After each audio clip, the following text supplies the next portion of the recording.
desde mi punto de vista, hermanos, estos temas que vamos a estar analizando. Al principio creí que iban a hacer algo así como unas 3, 4 sesiones.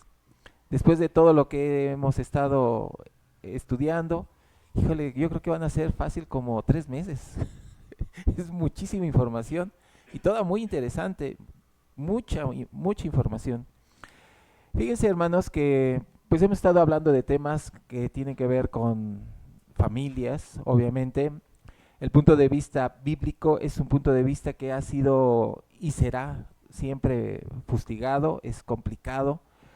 Eh, Resulta, hermanos, de que cuando estamos analizando los temas que tienen que ver con matrimonio, me di cuenta de que que exista, o mejor dicho, la escasez de información nos hace tener y cometer muchos errores. Y los grandes errores, horrores que cometemos, repercuten por siempre, por muchos años, toda nuestra vida. Y entonces, fíjense que les platico algo rápido, no es el tema, pero ¿han ustedes oído hablar de una obra de teatro que se llama El violinista en el tejado? No. Al menos como mencioné, es una película, surgió allá en, en 1964. Es cuando hicieron la primera producción. Fue primero obra de teatro y después hicieron película. Las dos son bellísimas, ¿eh? La película creo que es más bonita. En El violinista en el tejado es un judío, es un lechero. Este señor tiene 5 hijas. Y resulta de que, bueno, ya las 5 hijas están en edad de casarse. Entonces, el violinista, el hombre aquel, el judío, resulta de que va y le pide al casamentero que por favor le ayude a que sus hijas casen bien, porque era la costumbre en esa época. Esta época o esta escena se refleja ya en Rusia, es un lugar en donde en donde se escenifica esta historia. Y entonces ahí hay ciertos problemas políticos, el zar de Rusia está persiguiendo a los judíos. Y entonces van varias cosas en la trama que ahí se van entrelazando. Lo importante de la narración es de que el lechero, el judío, va y le dice al casamentero, oye, quiero casar a mis hijas, ya están en edad de matrimonio. Y el casamentero, pues conforme a la tradición, va y les busca un buen partido a cada una dentro de la misma comunidad. Pero resulta de que pues la mayor es la que había que casar primero y entonces le lleva una propuesta y le dice, mira, ¿qué crees? Creo que la persona más adecuada para tu hija es fulano de tal, que es el carnicero, tiene mucho dinero. Y entonces cuando le van y le dicen a la joven, fíjate que pues ya tenemos quién se va a casar contigo. Pues es el carnicero, fulano de tal. El problema es que era un hombre anciano, con mucho dinero, pero ya se imaginan los desgastes de la edad, con exceso de peso, sobrepesos, sin cabello, ya un hombre viejo. Y entonces obviamente la mujer, aquella pues se opone al papá y le dice, oye papá, es que yo amo a fulano, que eres el sastre, un muchacho joven, de su misma edad, sin dinero, sin, eh, sin mucho que ofrecer. Entonces allí inicia el problema, el conflicto. Y entonces tiene una plática muy interesante entre el papá y las hijas, porque cada una de las hijas en su momento fue a decirle, papá, yo no me quiero casar así, yo amo a fulano, yo me quiero casar porque amo a fulano, a sutano, al amor, querían casarse por amor. Pero el papá está obstinado y les dice, no, es que tú debes de pensar en tu futuro económico. Y entonces resulta de que ahí es donde se desarrolla toda esta trama, esta historia. Y entonces una de las hijas le dice al papá, ¿por qué me tengo que casar con el hombre, el carnicero, el hombre viejo? Y el papá contestó, dice, porque es la tradición. Y entonces la mujer, aquella, la hija, le dice, ¿y por qué es la tradición? ¿Y por qué no puedo cuestionar la tradición? Entonces inicia la plática y es allí donde inicia pues, argumentación, regresa, sube, hasta que las hijas pues tocan el corazón del hombre aquel. Y después de varias pláticas y después de toda la narración de este primer acto, resulta de que el papá termina entendiendo que lo mejor era que efectivamente las hijas casaran por amor y le permite a la hija, deshace el compromiso con el carnicero y le permite a la hija casar por amor. Y entonces toda la trama va hablando acerca de por qué nos tenemos que someter a la tradición. Y entonces aquí viene un conflicto bien interesante, sucede la segunda hija, la tercera hija es el punto que me interesa mencionar.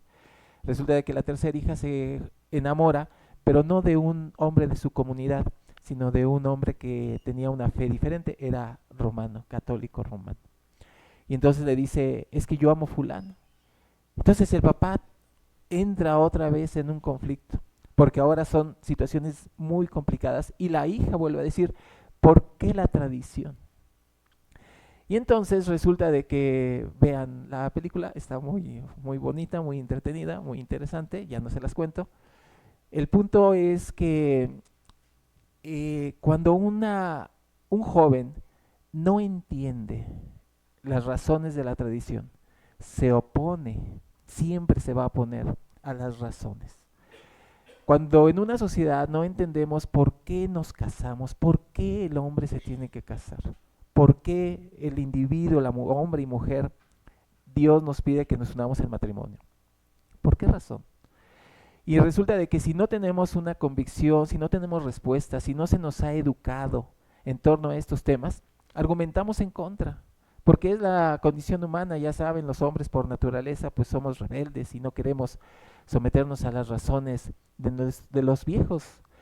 No importa que hayan funcionado, yo como joven creo que siempre tengo una mejor postura, que soy más inteligente que los viejos, es lo que creemos. Y entonces, pues vamos a luchar contra las reglas, ¿no? Dentro de una de las frases ahí del papá de las muchachas, decía, hace años, dice, cuando yo le pregunté a mi padre, ¿por qué me tengo que casar con quien era tu madre? Me dijeron, es la tradición, y yo lo acepté, no discutí, no repliqué, no dije, ¿y por qué es la tradición? Dice, porque consideré que mis padres me estaban dando el mejor legado. Y la verdad es que para este hombre fue suficiente el que le respondieran, pues porque es la tradición, pero para las hijas no era suficiente. Ellas querían el argumento. Bueno, ahora resulta de que nos encontramos en un punto en donde todos nosotros, jóvenes, casaderos, solteros, van en algún momento a tener que tomar esas decisiones. ¿Por qué nos tenemos que casar o por qué no? La Biblia dice, esta frase se la copié a mi hermano Daniel Vega, una ocasión decía que unos jovencitos le preguntaban que, oye, ¿no crees que tendré yo don de continencia? Y mi hermano Daniel le dice, bueno, dice, si ves a una mujer hermosa y a un lado ves un cactus y sientes exactamente lo mismo por ambas imágenes, entonces sí tienes don de continencia. Pero si no es así, entonces la verdad es que el 90%, o yo creo que el 90 y pico por ciento de la población no tenemos don de continencia. Dios diseñó al hombre y a la mujer para vivir en equipo, en pareja. Y aquí hay una situación interesante, me gustaría que entendamos esta primera razón, porque de aquí es de donde va a ir surgiendo todo nuestro escenario. Dice el libro del Génesis en el capítulo número 2, este primer principio lo encontramos en el libro del Génesis, y fíjense lo que nos dice el multicitado texto bíblico. El capítulo 2 dice el verso 19, formó pues Jehová Dios de la tierra toda bestia del campo y toda ave de los cielos y trájolas a Adán para que viese cómo les había de llamar, y todo lo que Adán llamó a los animales vivientes, así es su nombre. Y puso Adán su nombre a todas las bestias y aves de los cielos y a todo animal del campo. Mas para Adán no halló ayuda que estuviese idónea para él. Y Jehová Dios hizo caer sueño sobre Adán y se quedó dormido. Entonces tomó una de sus costillas y cerró la carne en su lugar. Y de la costilla que Jehová Dios tomó del hombre hizo una mujer y trájosela al hombre.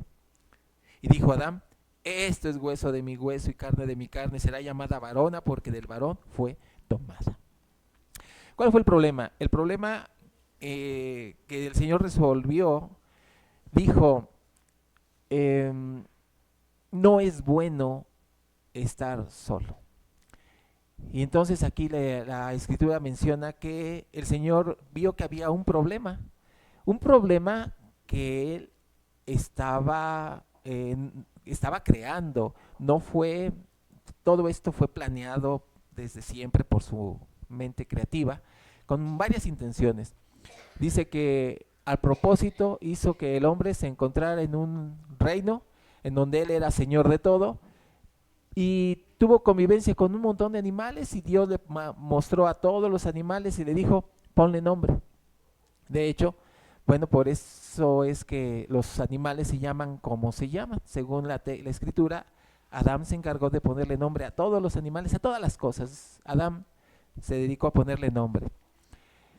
Pero resulta de que después de pasado cierto tiempo, Adán se encontraba, se dio cuenta de que estaba solo, acompañado de muchas cosas y de muchos seres, y al mismo tiempo estaba solo. Había un hueco, había algo que él sentía que le faltaba.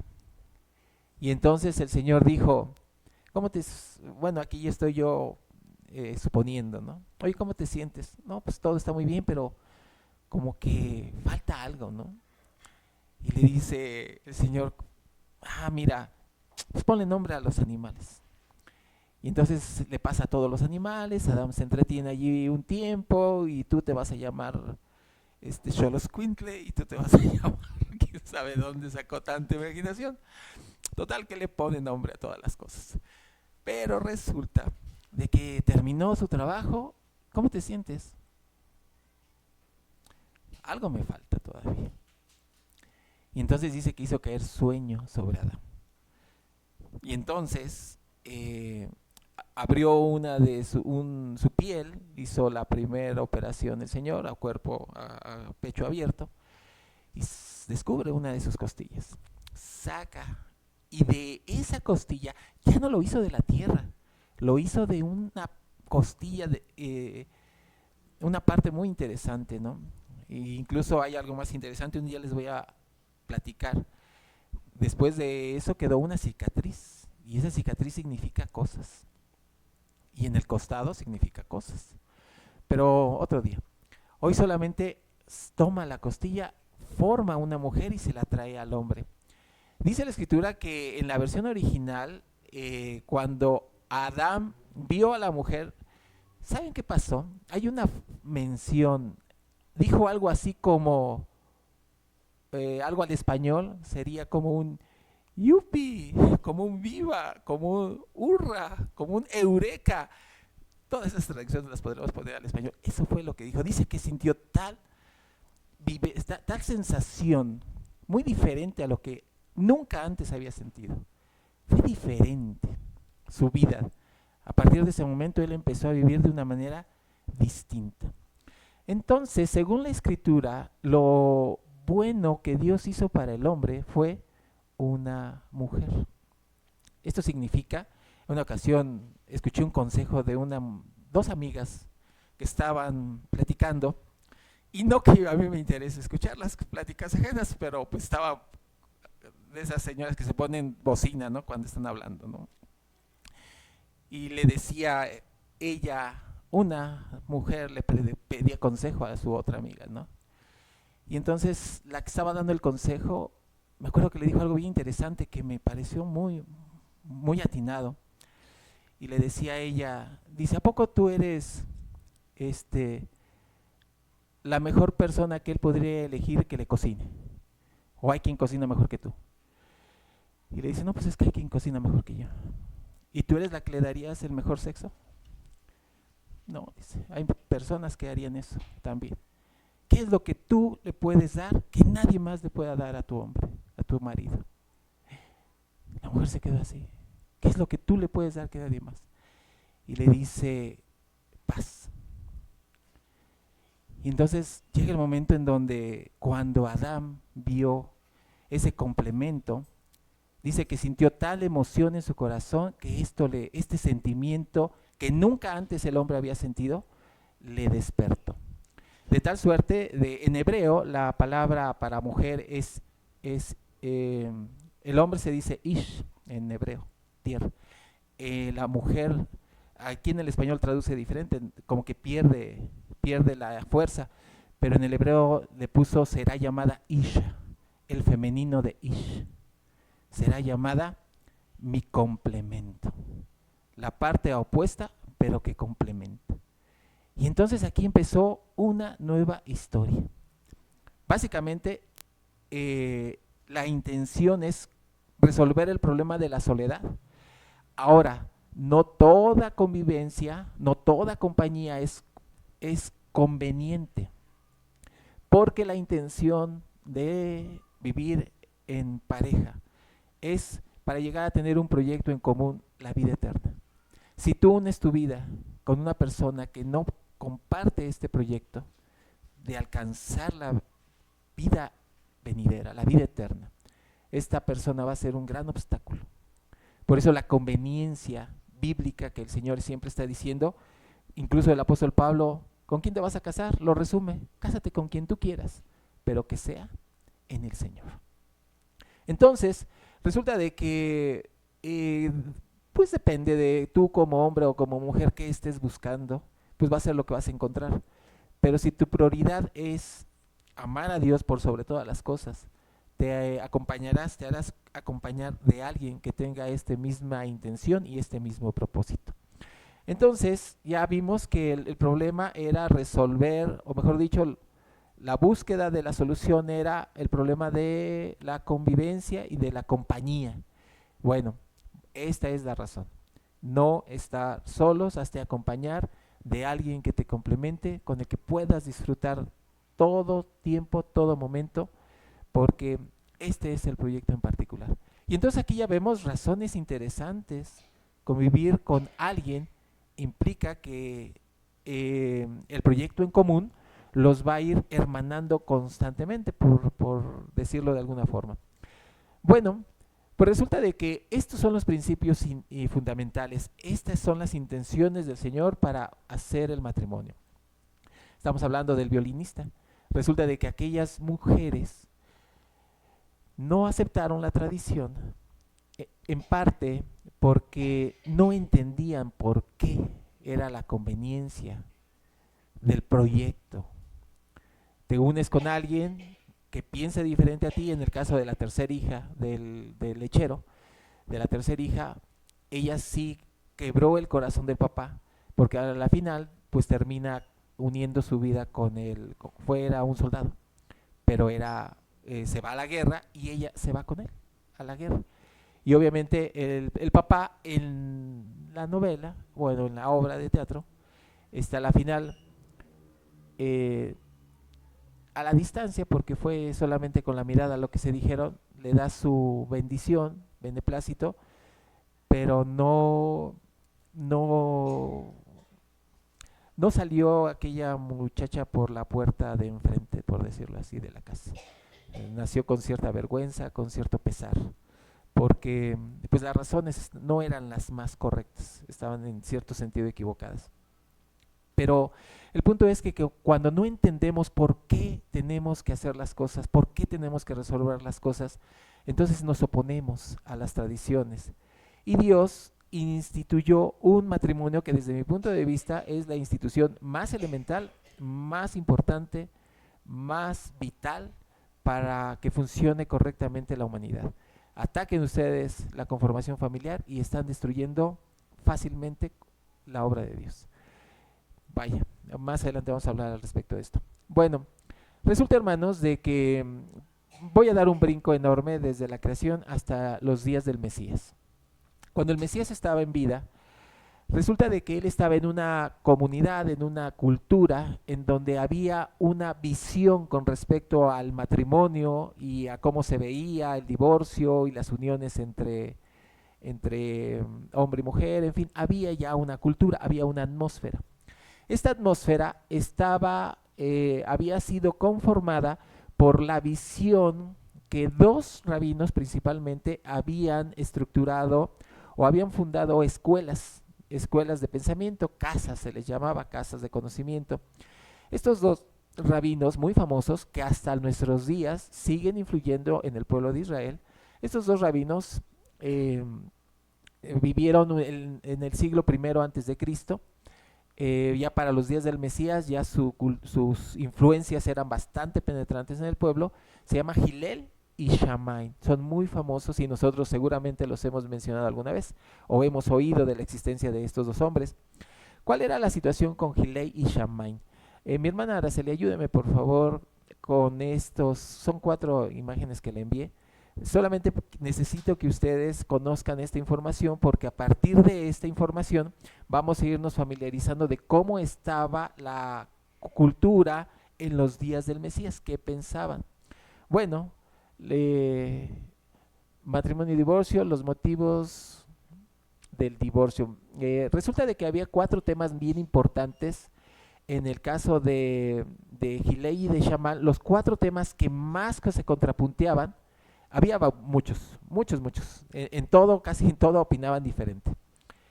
Pero había 4 temas en donde opinaban de plano diferente que influyó mucho en la cultura. Ellos hablaban de el matrimonio, obviamente, cómo tenía que ser, el divorcio. Hablaban acerca de cómo se tenía que guardar el sábado, era otro de los problemas que tenían en disputa. Las leyes de purificación, las leyes de limpieza, era otro de los temas que tenían y que siempre estaban en el tintero, siempre había debate, porque ambas casas tenían puntos de vista diferentes. Bueno, volviendo al punto, en el caso de Shammai, Shammai era el más ortodoxo, el más estricto. Obviamente quiero preguntarles, ¿quién tiene más seguidores? ¿El que es más estricto o el que es más relajado? Siempre el que es más relajado tiene como que más pegue, ¿verdad? Bueno, pues resulta de que el más famoso no era este hombre, era su contraparte. Shammai decía que el divorcio era permitido solo por razones graves, principalmente por la inmoralidad sexual. Esta era la visión de Shammai. Y la semana pasada estuvimos viendo cuáles fueron en el antiguo pacto lo que la Biblia consideraba inmoralidad sexual. Y vimos que había pues el bestialismo, obviamente el bestialismo, la homosexualidad, entre otras cosas que estuvimos analizando, que ustedes ya seguramente la recuerdan. Fundamento se basaba en una interpretación estricta de Deuteronomio 24:1, que más adelante lo vamos a ver, donde cosa indecente o torpe se extendía como una grave transgresión moral, o se entendía, perdón, como una grave transgresión moral. La siguiente, por favor, hermanita Araceli. La casa de Hillel, que era el famoso, el que tenía más influencia, él decía que el divorcio era permitido por cualquier motivo que el esposo considerara suficiente, incluyendo cuestiones triviales como que la esposa quemara la comida o que, o que ya no le resultara atractiva. Bueno, obviamente este personaje tenía mucha aceptación. Memoricen quién es Hillel. Eh, bueno, después le voy a contar cosas. Fundamentó la interpretación como cosa torpe de manera más amplia, permitiendo más margen para el divorcio. La siguiente imagen, por favor, hermanita Araceli. Entonces, ya tenemos estos dos personajes. Elección de pareja, no, esta no es. Sí, perdón. Recomendaba seleccionar una pareja basándose en la idoneidad espiritual y moral. La compatibilidad en valores y principios era clave para un matrimonio exitoso. Casa de Hillel era más flexible en este aspecto, enfatizando la importancia del amor y la conexión emocional como base del matrimonio, permitiendo más margen de las elecciones personales. Este apartado es muy importante porque si tus prioridades son espirituales, ¿a qué tipo de compañero o compañera vas a elegir? ¿A qué casa vas a pertenecer? Si lo que tú piensas es que el matrimonio es para toda la vida, pues entonces vas a tener mucho cuidado con la persona con quien te quieres relacionar. ¿Estás de acuerdo? Pero si tu pensamiento es, pues no importa, y es al fin que ahorita me uno y después me desuno y después me uno y me desuno y me uno y me desuno, entonces ¿a quién estarías apoyando? Bueno, pues por eso es que Gilel tenía bastante punch, era bastante famoso la casa de Gilel. Y entonces, bueno, la siguiente imagen, hermanita Araceli, por favor. Enfoque ético, Shammai adoptó un enfoque más estricto y conservador. En general buscaba la preservación de la tradición y las normas establecidas. Hillel era más comprensivo y adoptivo, buscando un equilibrio entre la ley y las necesidades prácticas y emocionales de las personas. Obviamente esto lo afirma atentamente los seguidores de Hillel. Bueno, pues resulta de que entonces aquí tenemos cuál era la forma en cómo se pensaba en los días del Mesías. Hasta aquí entonces, teniendo este contexto, ahora sí podemos entender por qué la plática de Mateo, que a continuación les voy a invitar a buscar. Dice Mateo, capítulo número 5, de la siguiente forma, hermanos. Creo que es 19, ¿verdad? Mateo 19.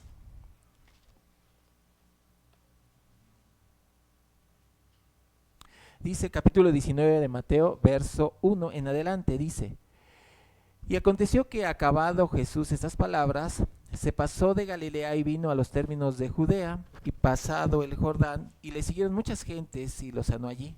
Entonces se llegaron a él los fariseos, tratándole y diciéndole: ¿Es lícito al hombre repudiar a su mujer por cualquier causa? Ahora sí tiene sentido esta pregunta, porque esto estaba en el... Estos fariseos, la pregunta es, ¿creen ustedes que serían de los que apoyaban o desacreditaban a la casa de Hillel? Está interesante, bueno, lo vamos a deducir porque dice, ¿es lícito repudiar al hombre por cualquier causa? Y él respondiendo les dijo, ¿no habéis leído que el que los hizo al principio, macho y hembra los hizo? Y dijo, por tanto, el hombre dejará padre y madre y se unirá a su mujer y serán dos en una carne. Antes de que sigamos, volvamos por favor a Génesis capítulo 2. Quiero que tomen atención en esto. Dice Génesis capítulo 2. Verso 21. Y Jehová Dios hizo caer sueño sobre Adán y se quedó dormido. Entonces tomó una de sus costillas y cerró la carne en su lugar. Y de la costilla que Jehová Dios tomó del hombre hizo una mujer y trájesela al hombre. Y dijo Adán, esto es hueso de mis huesos y carne de mi carne. Por esto será llamada varona porque del varón fue tomada. Por tanto dejará el hombre a su padre y a su madre y allegarse a su mujer y serán dos una carne.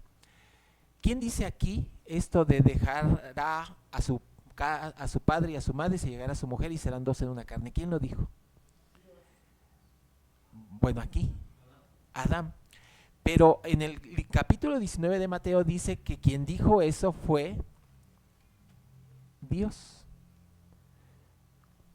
Si ustedes se percatan, muy bien, pero ahora, bueno, sí, pero el punto que me interesa destacar es este. Verso 4, y respondiendo les dijo, ¿no habéis leído que el que los hizo al principio, macho y hembra, los hizo? Y dijo, por tanto el hombre dejará padre y madre y se unirá a su mujer y serán dos en una carne. Según Mateo 19, ¿quién fue el que dio la orden de dejar al padre, a su madre y unirse y ser uno solo? Dios. Y según Génesis, ¿quién lo dijo? Adán. Ahora la pregunta ¿será posible pensar que los dos lo dijeron? Pero que alguien lo tuvo que haber dicho primero, ¿verdad? ¿Quién será el que lo diría primero? Dios. Y entonces lo que hizo Adán después, aceptó y lo volvió a ratificar. Cuando hay una ratificación, hacemos un negocio, llegamos a una conclusión, uno afirma, ¿y qué es lo que hace el otro para que sea un convenio? Ratifica, lo afirma. Entonces, ¿qué es lo que hizo Adán? Él está aceptando que así como el Señor dijo que iban a ser las cosas, así tenían que ser. Bueno, volvamos otra vez a a Mateo capítulo 19. Dice el verso 6, así que no son ya más dos, sino una carne. ¿Qué es lo que hace, según este texto, qué es lo que hace la diferencia entre un matrimonio y una amistad o cualquier relación que no es matrimonio? ¿Qué es el único aspecto que hace la diferencia? La intimidad, ser una carne.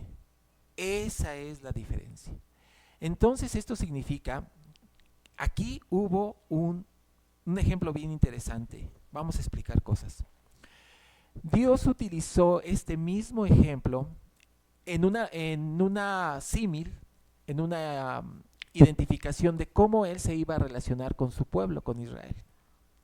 Dios dijo en este símil que Él era como un esposo y al pueblo de Israel lo comparó como una mujer. Y dijo, así como en tu relación humana existe un matrimonio, así yo voy a unirme contigo en matrimonio, le dijo Dios a Israel. El varón, el Señor dice, cumple las siguientes funciones. Yo soy tu sanador, yo soy tu proveedor, pero yo también soy el que dirige el camino, el que da las reglas, las indicaciones. Y entonces, ¿cuáles fueron qué eran las cosas que Dios asumía como su responsabilidad como esposo, como el varón, en este comparativo con el pueblo de Israel? Él es el proveedor. Por eso Él es el que da todas las cosas. Él es el dador de todo, porque son parte de las obligaciones que después se van a replicar en los matrimonios humanos. Por esta razón es que me interesa que vayamos entendiendo que el matrimonio no es solamente la visión humana que pudiéramos tener de relacionarnos hombre y mujer, sino que es algo superior. El matrimonio es el reflejo del plan divino, es el reflejo de cómo Dios trata con el hombre, con su iglesia.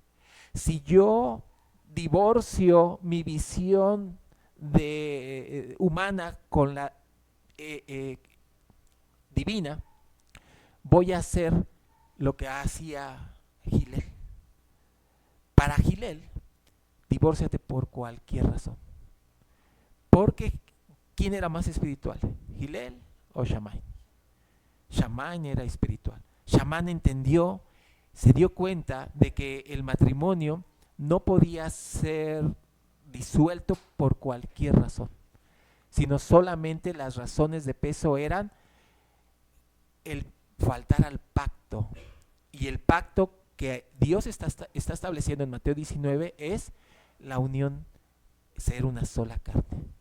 No se es una sola carne con los hijos, no se es una sola carne más que con tu pareja, con tu cónyuge. Y entonces, cuando ya estás entendiendo esto, bíblicamente, bueno, eso es el símil humano. Espiritualmente hablando, ¿cómo es que Dios sería, si se puede decir así, una sola carne con su iglesia? ¿Cómo podría ser siendo un solo espíritu? ¿Están de acuerdo? Si tú piensas diferente a como piensa tu Dios, estás cometiendo infidelidad. Por esa razón es que la idolatría siempre fue comparada con una infidelidad espiritual. Entonces, cuando tú vas y adoras a otro Dios, el Señor te está diciendo, nos estamos divorciando, o sea, estás rompiendo este pacto. Por eso es que el mandamiento de no tendrás otros dioses es el primero. Porque cuando una persona ha cometido idolatría, lo que está haciendo es que está abrazando a otro marido. en la mente, en su esencia más valiosa, tu espíritu. Entonces, como Dios es una carne con su iglesia, si podemos hacerlo así, o creo que ahorita me entienden, ¿cómo se es una carne? Cuando se piensa igual. Entonces, si tú piensas de acuerdo a los mandamientos de Dios, allí estás en armonía. Cuando Dios se casó con Israel, dice que hizo Moisés, lo saca de Egipto, los lleva al monte del Sinaí, y allí el Señor les da los 10 mandamientos. ¿Qué hizo Moisés? Hizo un gran sacrificio. Tomó a los carneros, a los becerros, tomó de la sangre y roció a todo el pueblo con esa sangre. Bueno, ya hemos leído eso, a lo mejor ahorita han olvidado detalles, pero eso ya lo hemos estudiado. Tomó de la sangre y roció a todos, se hizo un pacto. Entonces, ¿qué fue lo que dijo el Señor? Vosotros seréis mi reino de sacerdotes y gente santa. Ustedes son un pueblo diferente. Éxodo capítulo 19, para que no olvide los detalles. Dice en Éxodo 19, dice verso 3, y Moisés subió a Dios y Jehová lo llamó desde el monte diciendo, así dirás a la casa de Jacob y denunciarás a los hijos de Israel. Verso 5, ahora pues, si dieres oído a mi voz y guardares mi pacto, vosotros seréis mi especial tesoro sobre todos los pueblos, porque mía es toda la tierra. Si dieres oído a mi voz y guardares mi pacto, tú estás en mi concierto, estamos en el mismo pacto. Si ustedes se percatan, hermanos, aquí hay algo bien interesante. En una ocasión anterior les comentaba este detalle. Dios puso en la mujer una señal de virginidad. Puso un himen que cuando tienen intimidad por primera vez, este himen sangra. Ese es un pacto de sangre. Esto es interesantísimo, porque Dios todos los pactos los sella con sangre. La muerte de su hijo es un pacto de sangre. Cuando Moisés hizo pacto con Dios en el desierto, en el monte del Sinaí, tomó de la sangre y roció a todo el pueblo y les dijo, esta sangre es un pacto. Por esa razón es de que el matrimonio que nosotros hoy vivimos, un matrimonio exacto, es un matrimonio que refleja la relación que Dios tiene con su pueblo.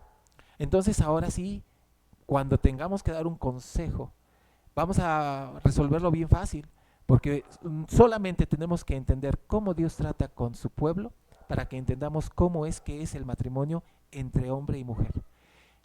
Cómo son las implicaciones, a quién eliges por compañero, por compañera, al más guapo, al más rico, al más influyente o al que tiene temor de Dios. Depende de lo que estés buscando, es justamente lo que vas a encontrar. Y entonces por esa razón es de que la espiritualidad, el nivel de espiritualidad que tú tengas va a definir mucho las personas con las que te quieras relacionar. Bien, si esto es así, sigamos adelante. Dice el libro de San Mateo que tenemos, capítulo 19. Así que no son ya más dos, sino una carne. Por tanto, lo que Dios juntó, no lo aparte el hombre. Muy bien. Según esta mención, ¿en qué momento Dios junta a una pareja? ¿En qué momento son matrimonio? Según intúyanlo, no lo hemos visto así directamente, pero intúñalo. ¿En qué momento un hombre y mujer se consideran marido y mujer?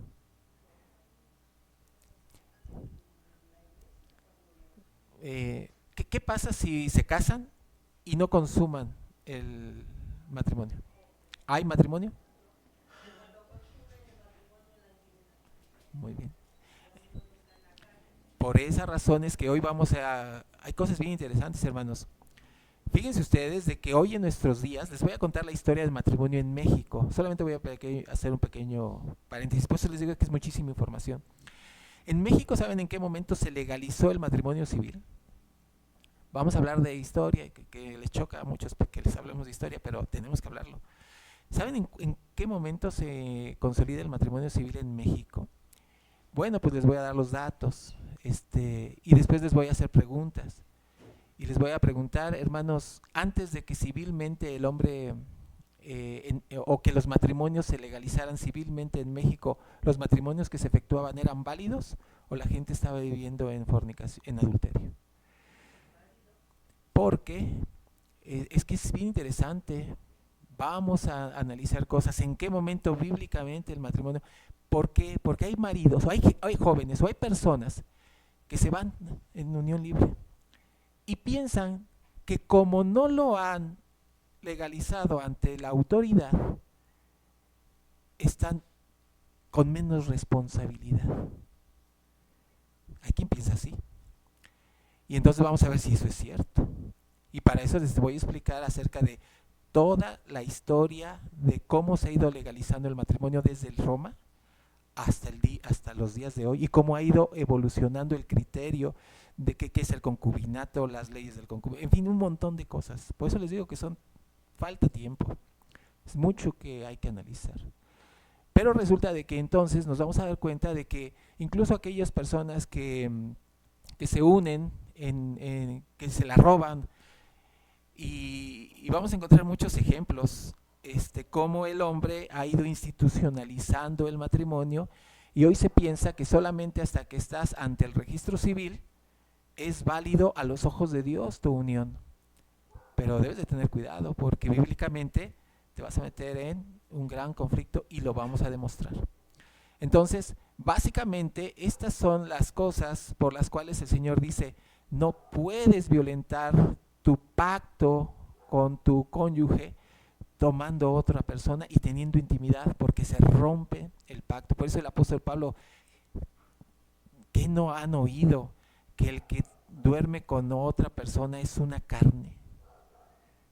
Y entonces ahí, ¿qué es lo que está diciendo? Está diciendo que el pacto se ha violentado.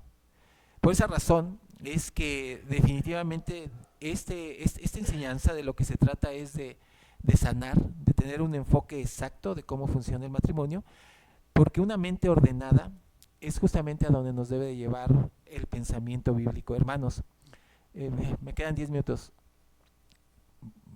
Bueno, voy a aprovechar para decir algo. Una mente ordenada te lleva a entender que una mente ordenada te lleva a la monogamia. Una mente desordenada te lleva a la poligamia. Ahorita en redes sociales, ustedes seguramente lo vieron, hay una mujer que salió en redes sociales, una influencer americana, se llama Lily Phillips. Esta mujer, Lily Phillips, hizo un reto y hizo un sorteo entre todos sus seguidores, convocó a 100 hombres selectos para que tuvieran relaciones con ella en un solo día. De eso se trataba el reto. Esta mujer tuvo intimidad con 100 hombres en un solo día. Lo publicó en redes, lo fomentó, hizo sorteos, hizo muchas cosas. ¿Creen ustedes de que esta mujer sea una buena candidata para un matrimonio? ¿O una mujer así tendrá daño psicológico? Cuando hablo de psicológico es daño de la mente, del alma, del espíritu. ¿Creen que se podrá relacionar saludablemente con una pareja? Es difícil. O sea, estoy diciendo es difícil solo por ser condescendiente. Pero no. Esta persona dice que ahora va a hacer otro reto. Ahora lo va a hacer con 1000 en un día. Una persona que empieza a apartarse de los mandamientos de Dios, tienen daño permanente. La pregunta es, ¿creen que un hombre saludable pueda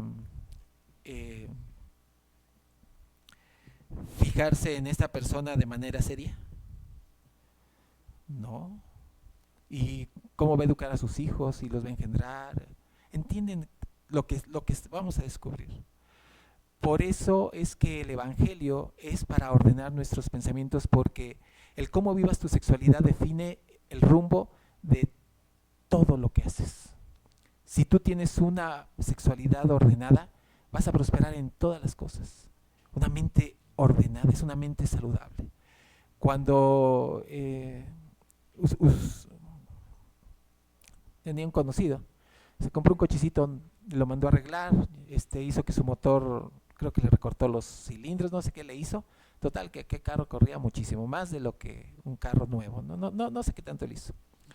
Total, que yo lo veía que nada más, y en pedazos muy cortos subía todas las revoluciones y llegaba, bueno, muy fachos con su coche nuevo, arreglado.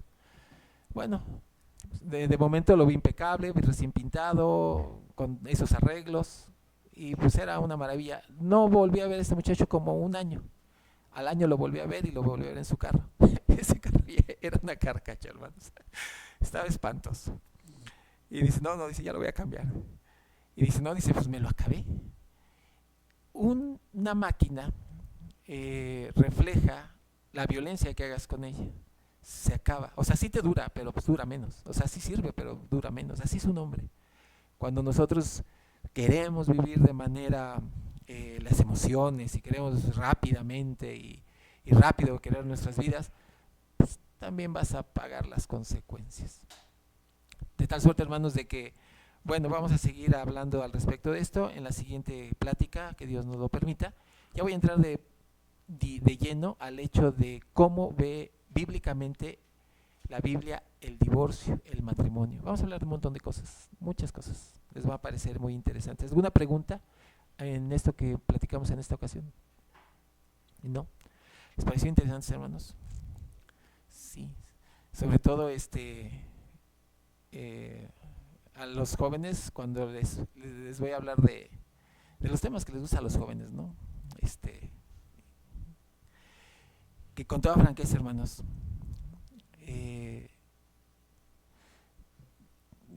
bueno, Dios hace las cosas por algo, pero creo que a mí me hubiera gustado saber todo esto que ustedes van a saber. Estoy seguro que les va a ayudar mucho en sus vidas. Que Dios les bendiga, hermanos. Paz a vosotros.